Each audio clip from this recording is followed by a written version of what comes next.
Philip IV, called the Fair or the Iron King, was King of France from 1285 until his death. By virtue of his marriage with Joan I of Navarre, he was also, as Philip I, King of Navarre from 1284 to 1305. He also briefly ruled the county of Champagne in right of his wife. Philip relied on skillful civil servants, such as Guillaume de Nogaret and Enguerrand de Marigny, to govern the kingdom rather than on his barons. Philip and his advisors were instrumental in the transformation of France from a feudal country to a centralized state. Philip, who sought an uncontested monarchy, compelled his vassals by wars and restricted feudal usages. His ambitions made him highly influential in European affairs. His goal was to place his relatives on foreign thrones. Princes from his house ruled in Naples and Hungary. He tried and failed to make another relative the Holy Roman Emperor. He began the long advance of France eastward by taking control of scattered fiefs.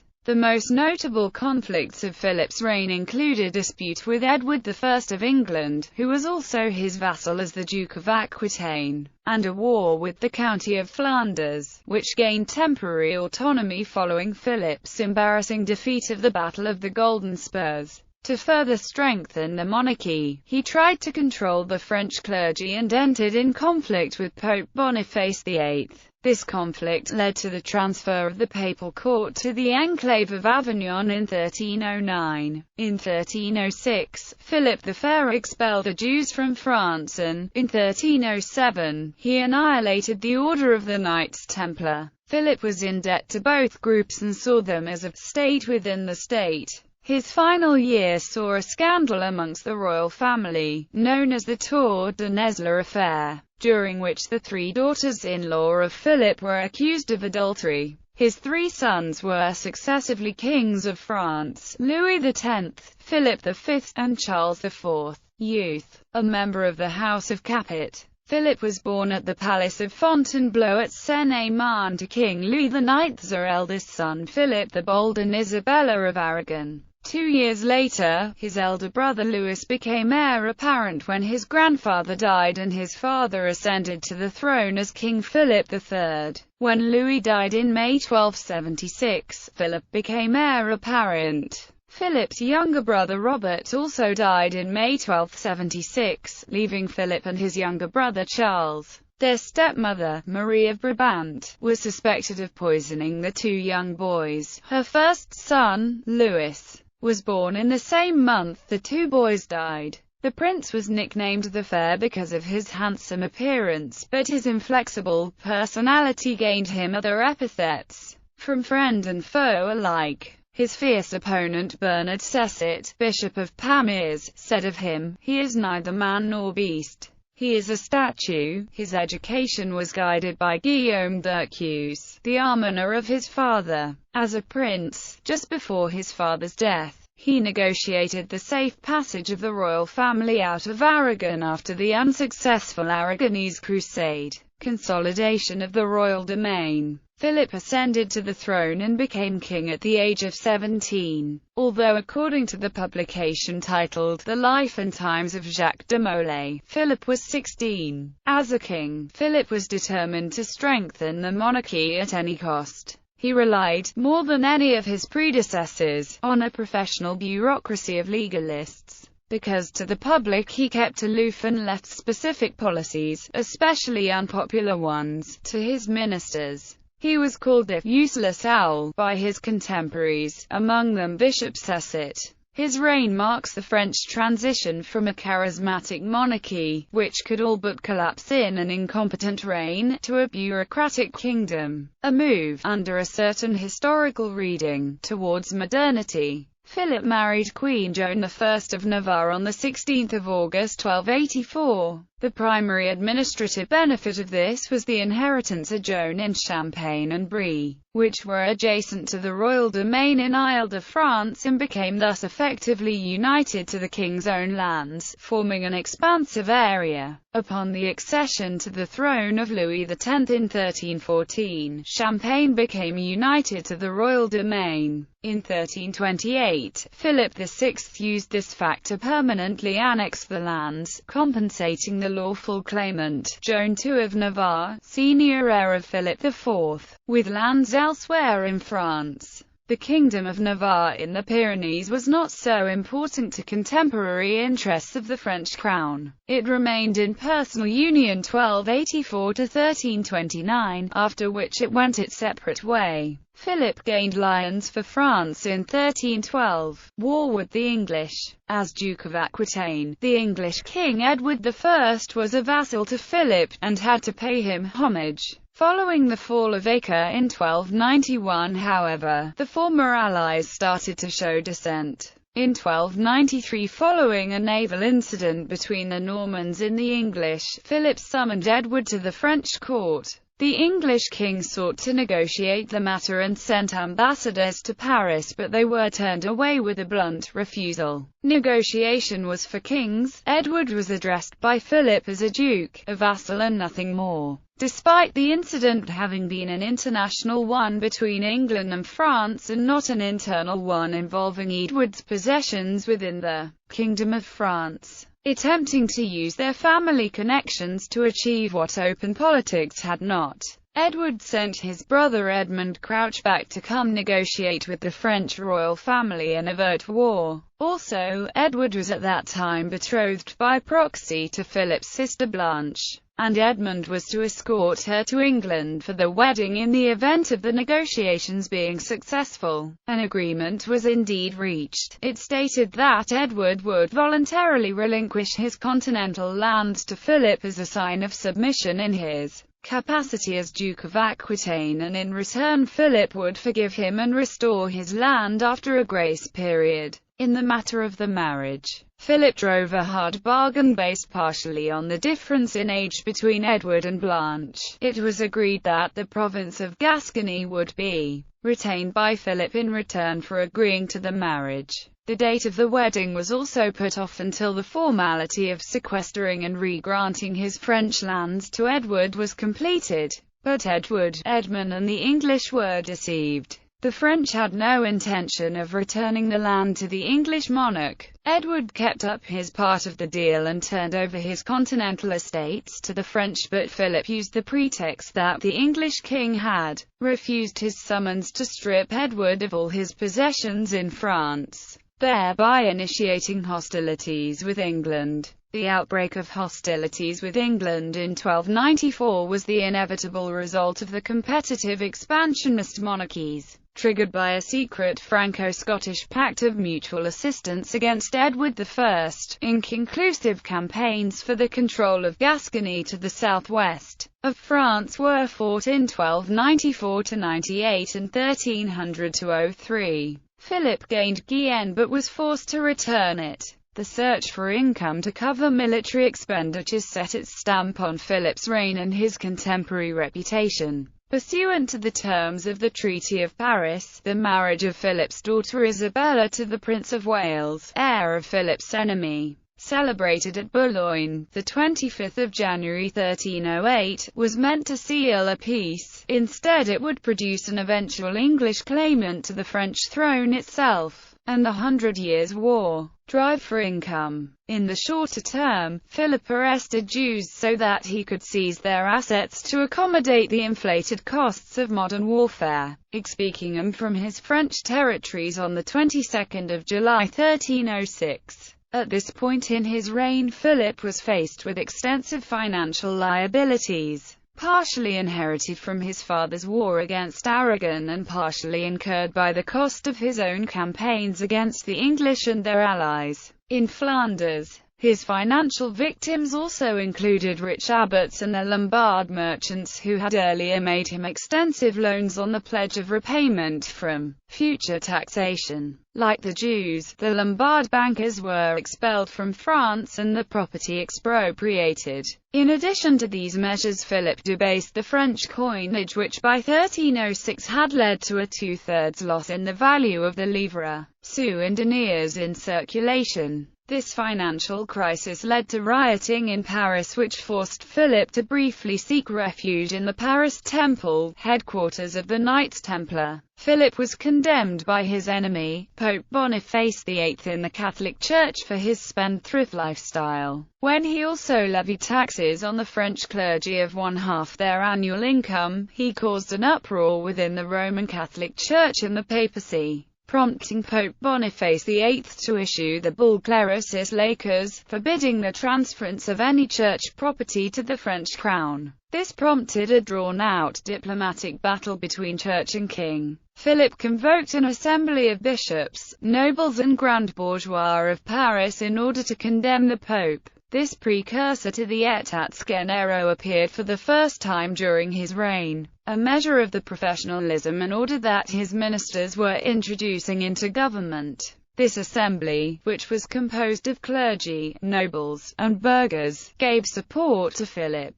Boniface retaliated with the celebrated Bull Unum Sanctum, a declaration of papal supremacy. Philip emerged victorious, after having sent his agent William Nogret to arrest Boniface at Annecy. The Pope escaped but died soon afterward. The French Archbishop Bertrand de Goth was elected Pope as Clement V, and thus began the so-called Babylonian captivity of the papacy, during which the official seat of the papacy moved to Avignon, an enclave surrounded by French territories and were subjected to French control. In Flanders, Philip suffered a major embarrassment when an army of 2,500 noble men-at-arms and 4,000 infantry he sent to suppress an uprising in Flanders was defeated in the Battle of the Golden Spurs near Kortrijk on the 11th of July 1302. Philip reacted with energy to the humiliation, and a new battle followed at Mons-en-Pevler 2 years later, which ended indecisively. Still, in 1305, Philip forced the Flemish to accept a harsh peace treaty. Playing out his superior diplomatic skills, the peace exacted heavy reparations and humiliating penalties, and added to the royal territory the rich cloth cities of Lille and Douai, sites of major cloth fairs. Bethune, first of the Flemish cities to yield, was granted to Mao, Countess of Artois, whose 2 daughters, to secure her fidelity, were married to Philip's 2 sons. Suppression of the Knights Templar. Philip was substantially in debt to the Knights Templar, a monastic military order whose original role as protectors of Christian pilgrims in the Latin East had been largely replaced by banking and other commercial activities by the end of the 13th century. As the popularity of the Crusades had decreased, support for the military orders had waned, and Philip used a disgruntled complaint against the Knights Templar as an excuse to move against the entire organization as it existed in France, in part to free himself from his debts.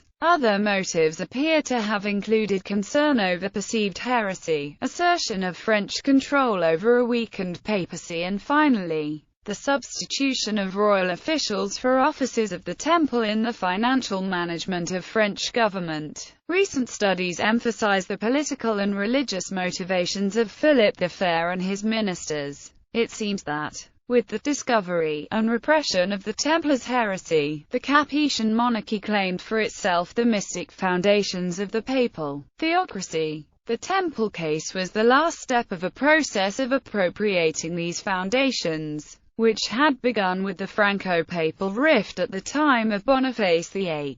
Being the ultimate defender of the Catholic faith, the Capetian king was invested with a Christ-like function that put him above the Pope. What was at stake in the Templars' trial, then, was the establishment of a royal theocracy. At daybreak on Friday, the 13th of October 1307, hundreds of Templars in France were simultaneously arrested by agents of Philip the Fair. to be later tortured into admitting heresy in the order. The Templars were supposedly answerable to only the Pope, but Philip used his influence over Clement V, who was largely his pawn, to disband the organization. Pope Clement did attempt to hold proper trials, but Philip used the previously forced confessions to have many Templars burned at the stake before they could mount a proper defense. The account goes as follows. The cardinals dallied with their duty until March 1314, when, on the scaffold in front of Notre Dame, Jacques de Molay, Templar Grand Master, Geoffroy de Charny, Master of Normandy, Hugues de Péraud, Visitor of France, and Godefroy de Gonval, Master of Aquitaine,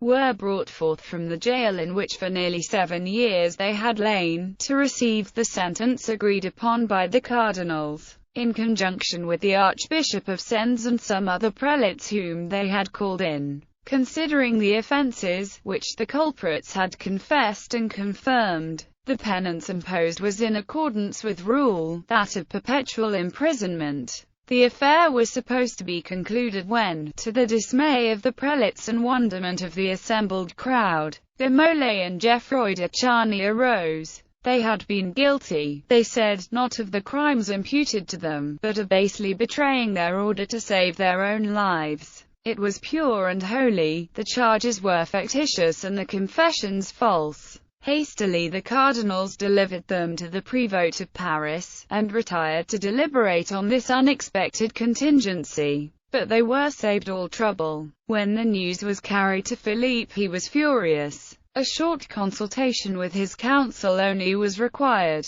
The canons pronounced that a relapsed heretic was to be burned without a hearing. The facts were notorious and no formal judgment by the papal commission need be waited for. That same day, by sunset, a stake was erected on a small island in the Seine, the Ile des Juifs, near the palace garden. The de Molay and de Charny were slowly burned to death, refusing all offers of pardon for retraction, and bearing their torment with a composure which won for them the reputation of martyrs among the people, who reverently collected their ashes as relics. The fact that, in little more than a month, Pope Clement V died in torment of a loathsome disease thought to be lupus, and that in 8 months, Philip IV of France, at the early age of 46, perished by an accident while hunting, necessarily gave rise to the legend that de Molay had cited him before the tribunal of God. Such stories were rife among the people, whose sense of justice had been scandalized by the whole affair. Even in distant Germany, Philip's death was spoken of as a retribution for his destruction of the Templars, and Clement was described as shedding tears of remorse on his deathbed for 3 great crimes: the poisoning of Henry VI, and the ruin of the Templars and Beguines. Within 14 years the throne passed rapidly through Philip's sons, who died relatively young, and without producing male heirs. By 1328, his male line was extinguished, and the throne had passed to the line of his brother, the House of Valois. Expulsion of the Jews. While King Edward ordered the Jews to leave England in 1290, Philip the Fair expelled the Jews from France in 1306. With the Jews gone, Philip appointed royal guardians to collect the loans made by the Jews, and the money was passed to the crown. The scheme did not work well. The Jews were regarded to be good businessmen who satisfied their customers, while the king's collectors were universally unpopular. Finally, in 1315, because of the clamor of the people, the Jews were invited back with an offer of 12 years of guaranteed residence, free from government interference. In 1322, the Jews were expelled again by the king's successor, who did not honor his commitment. Tour de Nesle affair. In 1314, the daughters-in-law of Philip IV, Margaret of Burgundy and Blanche of Burgundy, were accused of adultery, and their alleged lovers tortured, flayed and executed in what has come to be known as the Tour de Nesle affair. A third daughter-in-law, Joan II, Countess of Burgundy, was accused of knowledge of the affairs, crusades and diplomacy with Mongols. Philip had various contacts with the Mongol power in the Middle East, including reception at the embassy of the Turkic Mongol monk Raban Bar-Sauma. Bar-Sauma presented an offer of a Franco-Mongol alliance with Arghun of the Mongol Ilkhanate in Baghdad. Arghun was seeking to join forces between the Mongols and the Europeans, against their common enemy the Muslim Mamluks. In return, Arghun offered to return Jerusalem to the Christians, once it was recaptured from the Muslims.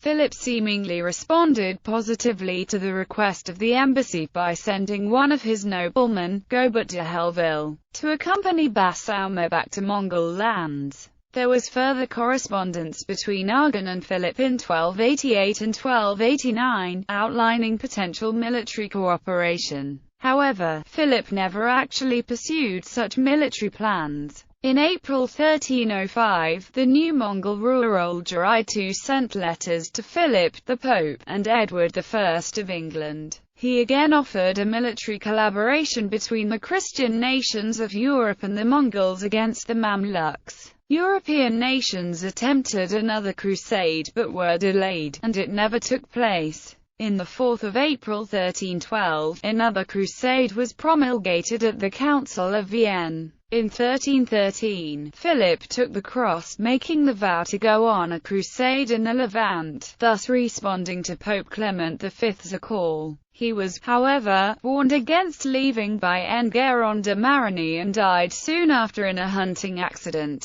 Death. Philip IV's rule signaled the decline of the papacy's power from its near-complete authority. His palace, located on the Ile de la Cité, is represented today by surviving sections of the Conciergerie. He suffered a cerebral ictus during a hunt at Pont Saint-Maxence and died a few weeks later in Fontainebleau, where he was born. He is buried in the Basilica of Saint-Denis. He was succeeded by his son Louis X.